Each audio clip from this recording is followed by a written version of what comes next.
On this week's show, how to increase the value of your HMO through a commercial valuation. And we'll be answering all your property related questions in the question and answer session.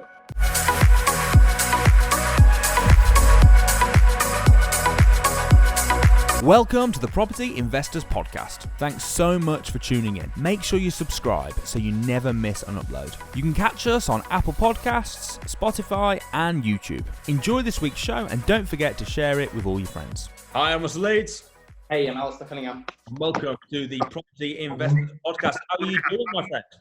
I'm good. How are you? How's the arm? The arm's feeling a lot better. I've got some good movement in it now. I can go nearly straight. I'm nearly straight. Okay. So the practice you've been getting by using that arm, isn't it? What, my right arm? Look at that. Almost straight. I need to build these arms. They're a bit skinny now, but you know. It's interesting. So your muscle in the right arm is bigger than the muscle in the left arm. No. Interesting. I'm left. Oh, you're lefty. No. You're left-handed. It's definitely big on one side. Wonder what is that? Maybe a bit of repetitive strain or something. I don't know. Anyway, how you been? I'm very well, thank you. I'm very, very well. That is a pompous cup, isn't it, that you're drinking from there? Hey, nothing wrong with this little cup here. Nothing wrong with that little cup there. It's a lovely cup of tea.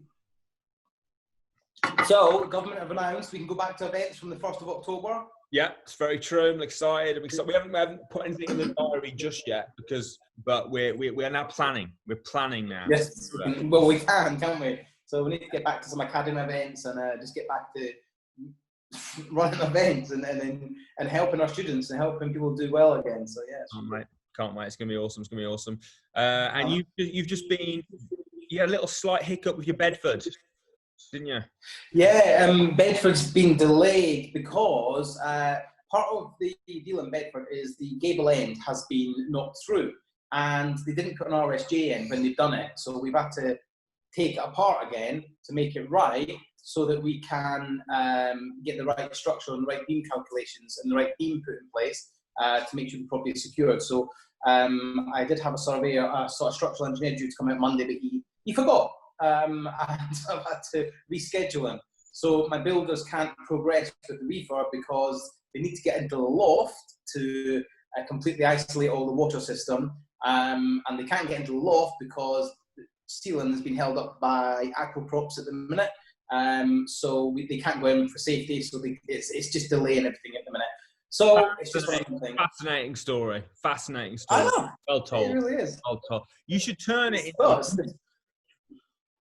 Turn it into a what? I lost you there. You could write a book. Oh, okay. I'll write a book about it, yeah. That's what the plot line and it's brilliant. It's really entertaining. You've made my day there. You've made my day. Good. Can you? I've just noticed what you've called me on the webinar. Can you change that name, please? You're such a dick. Well, you sound. You're lucky I don't take offence easily. I'll change it to. Oh yeah. Okay. What are you going to change it to? Come on, let's see. No. So for those that are listening on Audible or not Audible on Spotify and that, Russell changed my name to Dick Boy. So. Right. Anyway, what we're going to talk about today.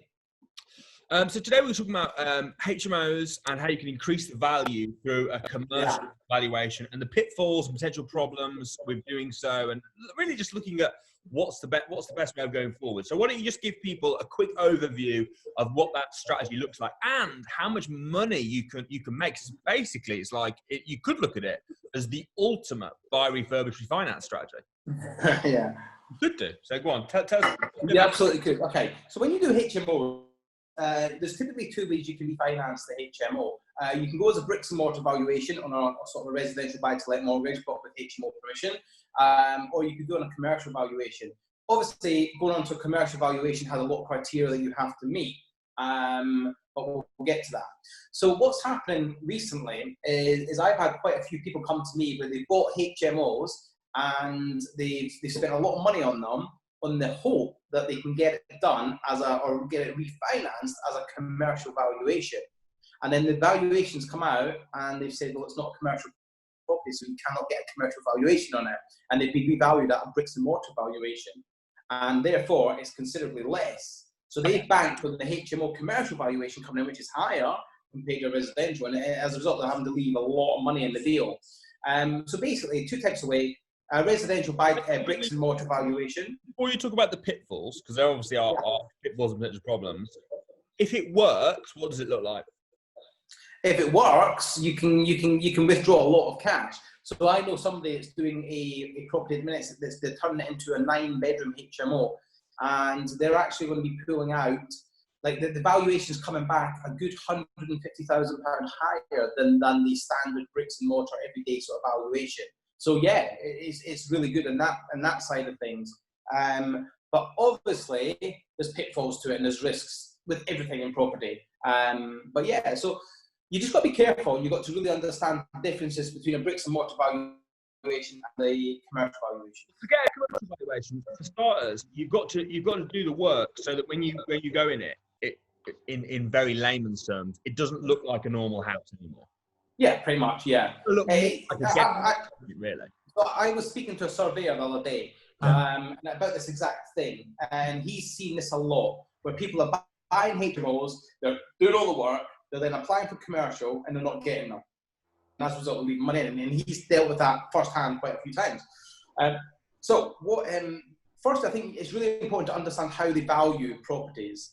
So basically, I'll give you a little overview of how they value first, and then we'll talk about how they value a HMO for commercial purposes. So if you get a HMO, let's say a 4-bedroom, you've made it into a 4 or 5-bedroom HMO, and you then go to refinance it. What will happen is a surveyor will come out, they'll assess the property, they'll go around it, they'll check the condition, the quality of refurb, all the amenities, does it have a big drive? Does it have an outbuilding? Does it have, how many bathrooms does it have? How many living rooms does it have? How many communal areas does it have? How many bedrooms does it have? And then they'll compare that to what else is in the area of a similar square footage with similar amenities and in a similar condition. And then they'll do that to a minimum of 3 other properties, and they'll look to do that within a quarter of a mile, maximum half a mile radius, and properties that have been on the market or sold in the last year. Now, what they'll then do is they'll then come up with a valuation figure. That's your valuation. They don't factor in things like furniture. They don't factor in things like the fact that it's a HMO, because it's been valued as a bricks and mortar valuation. Yeah. So that's how they value like a single sort of small HMO. How they would value how to then go from a small single-let or a small HMO valuation, bricks and mortar, to a commercial valuation, basically is worked out as a rent multiplier, on a multiplier of the rent.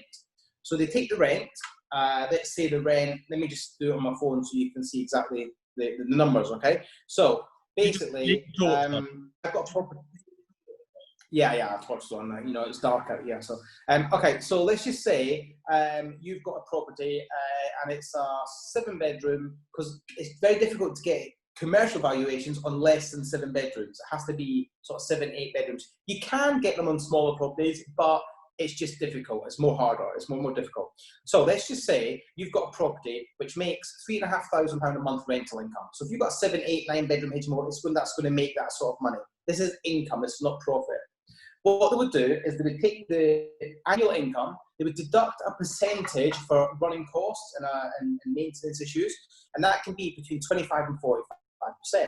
So let's deduct 25% off the 3.5. So firstly, we need to work out what the annual income is. So 3,500 times 12 gives us an annual income of £42,000. Take away 25% for running costs, which is very, very low. It's probably going to be more like 30, 35, 40%. But let's just go for the purpose of this exercise, 25%. So take away 25%. So £3,500 times 12 times 0.75 gives us an income of £31,500. They will then times that by the local multiplier. Now, the multiplier varies up and down the country, council to council, area to area, and it's typically anywhere from 8 to 12. And how they work that out is if it's in an area where the market for HMOs is lower and the demand is lower, and there's a lot of HMOs, the multiplier will be less. If it's in an area where there's really, really high demand for HMOs and they fly out the door, the multiplier would be higher. So typically, like, for this example, yeah, so like in Manchester, it might be 10, whereas London might be 12. So let's just say 10. So on this property here, they would value that property at £315,000. So if you've got a property, let's say in Manchester, you buy it for £140,000, you convert it into a 9-10 bedroom HMO, you could get a valuation of that. Whereas if you've done it as a 9-bed on bricks and mortar valuation, it might come back at say 220 or 230. So in this case, you can pull out some considerably more money. However, this means that now you've got a commercial mortgage. Yeah, you've got a commercial mortgage. You've got to leave 40% in the... Yeah. So you'll have to have, obviously, a higher deposit. You'll have to have things that, and obviously your mortgage payments will be considerably higher. So the downside to it is if it doesn't work as a HMO and it just doesn't get tenants or it's never full, your mortgage payments are going to be considerably higher than if it was like a bricks and mortar valuation and it was slightly lower because you pulled more money out. The other downside to it is if it just doesn't work, and you want to go back to a single let, you can't because the mortgage payments are going to be more than what a single let would rent out for. And then the other thing is if you ever want to sell it, you have to sell it to an investor. You're never going to be able to sell it to a non-investor because the valuation is going to come back a lot higher. So it's going to have to be somebody that can get approval for commercial lending or is a cash purchaser. Now, obviously it's good, and if it works, it's great. I actually saw someone who built some new apartments in Manchester, ironically. And they were selling them as commercial service accommodation units. Yeah. So that's common at the minute. Yeah. That is quite common. But back to the HMO. Back to the HMO, right? If you've got you don't think for 1 minute, right? And then there is people telling people that you can do this, and you just can't, okay? Or it's very rare. It's very difficult. Don't think for 1 minute you can go to Bradford Town Centre. You can buy a 3-bed terrace, convert it into a 5-bed HMO, and then just get commercial lending on it because it's just very, very difficult to do. Now, the surveyor I was speaking to, he reckons 85% of HMOs out there are not on commercial. They're on bricks and mortar valuations. Here's the thing, though, right? If you got it on a residential mortgage, you'd pull out 75%. Well, when we say residential, we don't mean residential as in we mean residential as in bricks and mortar, buy to let. Yeah. Yeah. So if you got it on a buy to let mortgage, you can pull out 75%. Yes. Yeah. Let's say it got valued as residential at 200 grand. You'd pull out 150. Yeah. If you increased it by £100,000 to 300, and you pulled out 60%, is that 180? Let me just work it out. So 180, yes, 180, yeah, it is. Yeah. So you're actually only going to bring out 30 grand more. You've now got a higher mortgage. You've got a higher mortgage payment. You've got it's got its ups and downs, definitely, 100%. Yeah. Pros and cons with everything. But there is commercial lenders that will give you a higher loan to value. So 60% is fairly standard, but you can get higher values, loan to values. Look, it's like anything. For it to be a commercial HMO, it has to look like a commercial HMO. It has to be something that cannot easily be converted back into a single let. So like I said earlier, if you think you can just buy a little 3-bed terrace in Bradford City Centre, whack 3 or 4, whack fire doors in it, whack fire alarm system in there, and then you're going to get HMO valuation on a commercial basis, you're just not, because you've not done much work to it.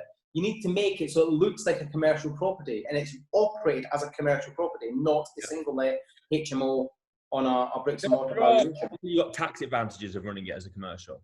Yeah, I'm sure there's many advantages. I've not done any, so I can't speak from first-hand experience, but I know lots of the people that have done it. I know lots of people that have tried to do it and failed and struggled with it. But I'm sure you get it right and you nail it and you... Samuel's done it. Yeah, there you are. Samuel's done it. Okay. But one thing that... You think about this. Let's say you've got 10 properties or 10 HMOs that are all on commercial valuations and then you want to sell up.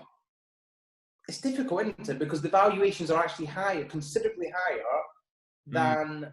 what you would normally sell it for. So you'd have to sell it to a very specific person. Yeah. Because it's based on the rental income and commercial valuation, so that you're eliminating a lot of buyers because they just can't get lending for it.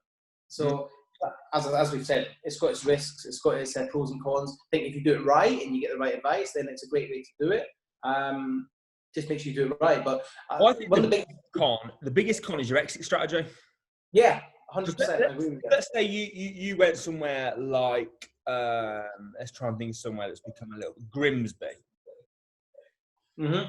And 4 years ago, whatever, Grimsby is rocking and HMOs. You do this, so you change the property, you spend all this money. It costs a lot more for your refurb than it would if you didn't. So you need more to begin with. So you do all this, you change it all around, you turn it into a commercial, you get it, it's great. It's working really well. Then the area becomes saturated and you're struggling to rent it out.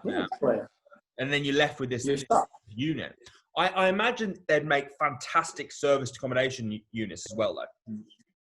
Yeah, because they look like commercial properties. They should do it anyway. You just mentioned something there which made me think. One thing, that when you take a property and you try and get it on commercial, your refurb cost will be considerably higher and your conversion cost will be considerably higher than a standard HMO conversion. Let's say if you just made it into a standard 6-bed HMO. To make it into a commercial HMO, obviously I believe the cost would go considerably higher. This is what, I've got a friend that does this strategy very successfully. But what she does, she doesn't do HMOs, she does them as service accommodation units. Yeah. So her background is she used to run guest houses. Okay. She owned a couple of B&Bs. And then when service accommodation came in and started being all the rage, she turned her guest houses into service accommodation. So basically there was no hassle. She didn't have to manage them anywhere near as much anymore, etc. And then she was looking for other houses that she could do similar things. She does a commercial refurb, commercial valuation, pulls out a big chunk of money, and then rents them out as SA units. Now that is a very good strategy. Assuming it's in the right area. It's interesting. I had a coaching call with one of our clients, and she's based in Canada, and she's actually moving to the UK in the next 6 months to a year. She's just waiting for a visa to be approved because she's buying a property in Cumbria, and she's buying it for about £800,000 to make it into a 12-bed service accommodation unit. And the numbers are very good. And she's done her research, I'm telling you. She knows all the properties in the area that are working. She knows all the occupancy rates for the last 2 years. And the numbers are very, very good. Very good. And I was on a Zoom call with her all night for about an hour and a half, just going over everything and talking about it and trying to work out and try and get the strategy right and things like that. So yeah, she's looking to move over in the next. She's just waiting for a visa to be approved, and then she's coming. That's good. Yeah. I actually went on someone's course who I'm just thinking of someone else who does a similar strategy to that in Oxford. Who I actually went on their course teaching how to do that a few years ago. It was quite interesting going around them and everything as well. You know, you got to do a tour. Yeah. That's good, man. But yeah, I think HMO valuations, it's just tricky. Make sure you know what you're doing, and don't bank on a HMO commercial valuation. But I think one thing that's really, really important is to make sure you've got a really good mortgage broker who understands HMO mortgaging and HMO refinancing. I think it's really, really important. You've got to have a good broker. Although it's interesting because at the moment, we're talking about now going from residential to commercial. At the moment, most people are commercial to residential. They are actually, yeah. It's like there's a lot of that. A switch. Do you know what? That comes from, I think, the fact that high streets are dying. All these shops that are now empty that are now getting converted into flats and offices, and do you know what I mean? They're going away from retail shops to now bigger units that are So it's good. Again, it's a good strategy. Yeah. I wonder if a lot of people are going to be turning the high streets and stuff into service accommodation units and things like that. Well, I mean, we all know service accommodation works best in the city centres and high streets and busy places. The only downside is parking. If you can't park, but if you can, I spoke to you about this before. If I ever book service accommodation, I park there. I'm not parking half a mile away and walking. Do you know what I mean? Or I've got a bit of park nearby. It's really, really important for me. And when I book service accommodation, I want easiness. I do not want to have to be driving somewhere else to get keys. I want to be able to turn up and the key's there waiting for me. Like in a hotel, you go, you check in, they give you a key, you go to your room. That's what I want. And if your service accommodation is not like that, I can't see it working, because I wouldn't stay there for a start. All right, if I did once and I was like that, I'd never stay again. So. No, makes anyway. sense. Right, it's now time for this.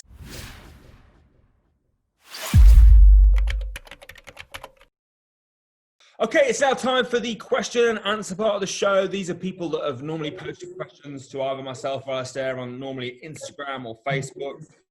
First question. Oh, by the way, if you want to send us a question on Instagram, I'm at Russell Leeds, at, what's your name on there? Dick Boy. So let's, is that what your Instagram handle? There it is. There you go. You'll find it. At Alasdair _Cunningham. Oh, sorry. Let me change it. I must have accidentally. Yeah, I accidentally put it back. Yeah, I get it. Lucky I'm not easily offended or actually care, to be quite honest. Yeah, it's true. Boss baby, come on, dude. Anyway, questions. Anyone that wears Boss as much as you is gonna have to be nicknamed Boss Baby. I mean, I've never. Hey, right, dude. Speaking of dude, right? I went to Bicester Village the day before yesterday, and Hugo Boss, right? I've got literally, seriously, like a buy one get one free on pretty much everything. Like all these polo shirts are normally like 89 quid. I was buying them for like £40.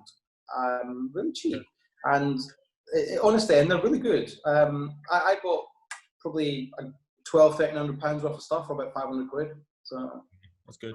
Good. I do love Village. I love Bicester. See, the thing is, I don't know why. I'll go around Hugo Boss. I end up buying all my stuff. I just like Ralph Lauren. And you're Ralph Lauren. I'm Hugo Boss. So. It's the way it is. Same as. Like, I love Hugo Boss tops. I love Hugo Boss jeans. This top's a bit baggy at the minute because I always buy the extra large, but I'm actually a large, and I wash them and I shrink them a little bit because then they fit perfectly. But yeah. Fair enough. Good. Fair enough. Questions, let's go. So questions. So this was from Sean Behan. He said, is it worth investing in property in Ireland? Because the housing price at the moment, house and rental prices are at their highest, but they can't get any higher. Does he mean, I'm assuming he means Ireland as in Southern Ireland, not Northern Ireland. You said Ireland, so I'll assume Southern Ireland. Just as I know people that are investing in Northern Ireland. Obviously, Northern Ireland's still part of the UK, whereas Southern Ireland's part of the EU. I know people that invest in Northern Ireland quite successfully. I've got no experience in Southern Ireland, south of the border, no experience whatsoever. But yes, I am aware that, like in Dublin, places like that, prices are ridiculously high and they're not going down. So on that basis, I would say no, because if the prices are high, it means you can't buy yourself a bargain, and they're not going to get much higher. You really want to buy them when the prices are a little bit lower. So maybe perhaps go up north, north of the border, or come over to the UK, come over to England, mainland. Sunny England. Yeah, today is quite sunny. Yeah. So anyway, I've got some questions here. Right, okay. These are questions that we took last week. Right, okay. This is from Ao Labodi. On average, how much should budget for linen changes on a service accommodation property based on one night stays? Basically, linen changes and for service accommodation for one night. Russell, do you have any clue about that?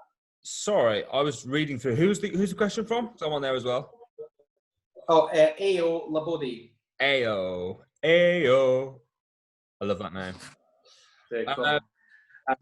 How much? So, the question of linen changes. Do you want to take it, or do you want me to stay there? You're gonna get obviously your cleaners do the linen changes at the same time as they clean it. So it very much depends on the area. Yeah.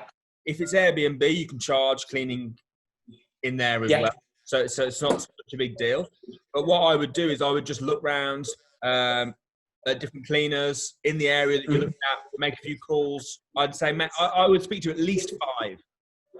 Oh yeah, 100%. Shop around here. Go on. Okay, I had a property in Oxford, same thing, basis, and this is what I done. I shopped around, found loads of different people. I went with a smaller local company, and what they done was they went in every time they had access to my calendar. As soon as the guests checked out, they would then go, they would clean the property from top to bottom, they would change all the linen, take the linen away, and they would charge me £55 per visit to do that, including washing all of the linen, okay? But I had to buy all the linen first, and I left a stock in the house. They would just go wash it, take it away, bring it back. I know that's fairly good. How many, out of interest, how many typically do you buy per bed? So how many sets of linen? Well, so I had the same bedding on every bed, and the same design, and I think I had 10 or 12 changes. So all I've done was I went to Tesco's and I bought 10 or 12, I can't remember, it was 10 or 12. I bought 10 or 12 of the exact same pack. And then obviously there was 3 bedrooms in there, and then they would change them and then come back. And just I know, get 4 per bed. So yeah, 4 per bed, yeah. So it's about right. But yeah, I was paying £55. But yeah, no, it just varies area to area. Okay, next. Antonio Rossetti. Hi, Alasdair. Are lease option agreements still possible on leasehold properties like flats and leasehold houses? Yes, they are, but you just need to make sure you've got permission and make sure you get the right legal contracts drafted up by your solicitor. Next, Kiba Sidai. Ways to streamline a sourcing business. Okay, first thing is you're not going to streamline it until you know it. You need to know it, and you need to know it inside out. So I would always say anyone who wants to streamline a sourcing business, you should be doing it yourself, physically, manually, for the first year at least, until you know the exact ways it works. Yep, I agree. What are the advantages of investing in South or London? If the numbers stack up so well up in the north, why would anyone want to buy a rental property elsewhere? From Rob Kempster. Oops, it appears that we have lost. It is. If you've got a massive budget, then that's fine. If you've not, then go outside. Other reason is you can have more than one property. Like, for instance, if you've got 100 grand to spend, that you might get one property in London. But if you've got 100 grand to spend in Manchester, you might get 2 properties. So therefore, you have 2 capital appreciations, you have 2 rental incomes, and you have 2, your money's spread. Your risk is spread over 2 houses, not 1. That's fine. So Tom Hollyoak says, best books or podcasts to read for a young adult looking to get into property investments. Do you know any property podcasts? No. Think of any that I'd recommend. Maybe there was a property investors type podcast, but yeah, maybe a property investors like. Is there a property investors podcast perhaps? Not that I know of. No, not that I know of. No. Books. What about books? Like, have you ever released a book? I would do whatever it takes to get a good property book, but I can't think of any. Yeah, and perhaps like maybe you need something like some drawings or something like that, maybe like an entrepreneur's blueprint, perhaps, that might give you a little bit of idea how to become an entrepreneur. So yeah, definitely. Like, you don't even have an architect come out; they do blueprints. So yeah, entrepreneur's blueprint, I think, is a really good idea. But there's these people getting like that outside of our own stuff, because obviously we're doing this for our own entertainment. Everyone else is probably thinking, look at those 2 twats. We're thinking we're really funny. Outside of our own stuff, obviously Samuel's written some really good books. Depends on what you want. Let me have a quick look at my Audible library, because I always forget, and I'm like, oh yeah, that's a good book. Look, I'll tell you a book that I'm reading at the minute. Gary Vee, Jab Jab Right Hook. You've been saying that for about 2 months. That you've been reading that. That's fine. I'm not the biggest fan of reading, so I prefer Audible. So I do have the book, and I'm going through it, and I'm reading it. But that's just the book that's the book that I'm nearly finished. So. Poor Dad, obviously. Yeah, that's the first book I ever read. But is a good book. Try a lot of. There's plenty of books out there. Big Potential by Sean Acker. It's a good book. Compound Effect, great book. Compound Effect is a really good book, actually. Yeah, it is. Compound Effect, very good book. Atomic Habits, okay. Good book. All right, final question. And this is from Will Sittle. Sorry, from who? Will Sithole. Sorry. Will what? Sithole. Sithole. Okay. I might not be pronouncing it right. Anyway, hi Alasdair. Great show, always from you both. No worries, thanks, my friend. What's the best property strategy at this moment for lows with little money, let's say £5,000, or lows with bigger money, let's say £80,000? So, if you've got £5,000 and you've got a small amount of money, really you're looking at strategies that require little money. So, rent to rent, lease options, deal sourcing, things like that. Sort of the business side of the property game. Becoming an entrepreneur, actually physically. Sort of like a job, you're exchanging your time for money. So like sourcing, you're definitely exchanging time for money. If you've got more money, say 80k, you can afford to invest, sit back and wait. And then, so definitely 5k, I would do sourcing, rent to rent, lease options. Anything above that, if you've got money for deposits, then it's easier. Go out, buy a house, sit back, wait. I would personally, would go for some nice, safe buy-to-lets in a good area that are going to increase in value. If you're a little bit more sort of risky and you've got a higher risk appetite, then I would go into HMOs. And bearing in mind, you cannot get a HMO mortgage for the first time if you've not got landlord experience, or you certainly struggle. So 80k, I would buy a couple of buy refurbished, refinance perhaps. Put them in single let. Say that about HMOs, and it's true, but I find a lot of people can get like a multi-let, or permission to let out as a multi-let on a bot early on. Yeah, maybe not a big HMO, but sort of a 4-bed. I know a lot as their first properties.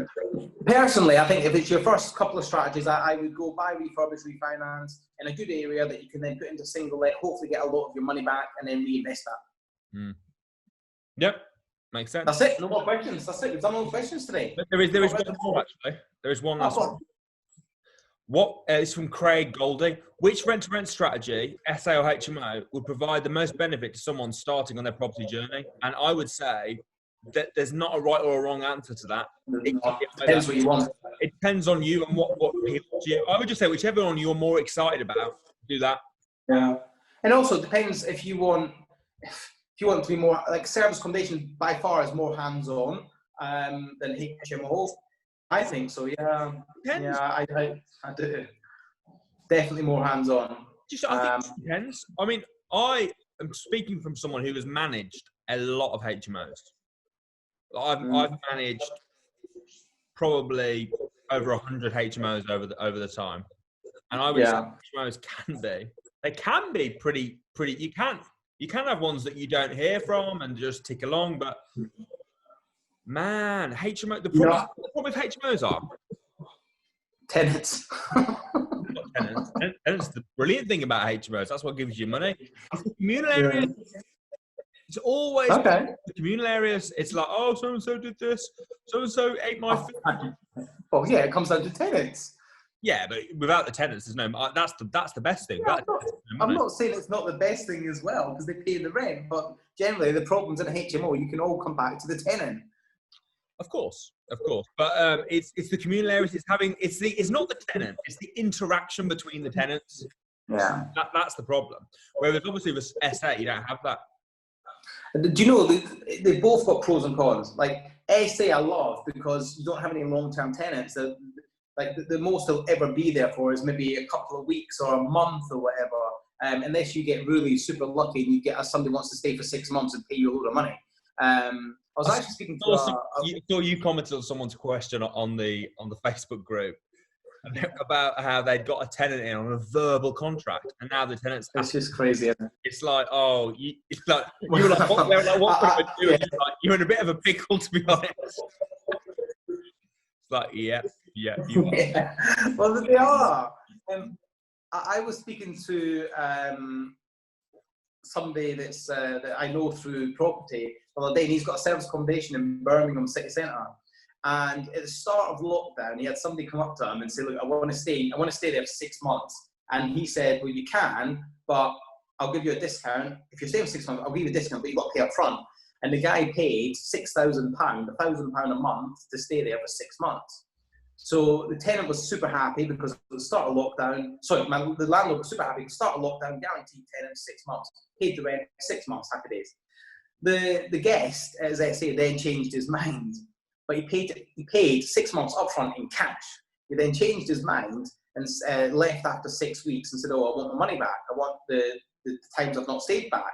And he's in a bit of a sort of a legal issue at the minute, or not legal, but he's in a bit of problem at the minute where the tenant's trying to get his money back, and he wants the money back for not staying there, but then obviously the person who owns the SA is now out of pocket because the property's empty when he'd had guests try and book but couldn't book, and so yeah, it's just SA's worked well. But I think I'd have given him half back and then put it back on the market immediately and said, look, you've got me out of 3, I'll give you half back. Yeah, it's a negotiation. Anyway, all right, all good, guys. Thanks ever so much for tuning in and watching this week or listening to this week's show again. We really do appreciate you. So like, subscribe, share. Whatever you want to do. Leave us a review. Actually, if you're on iTunes, leave us a review. Leave us a review. Leave us a review. But please tune in next week, more importantly, and we will see you next Friday, 7 p.m. We'll be here. You be here too, and we look forward to seeing you soon. See you guys next week.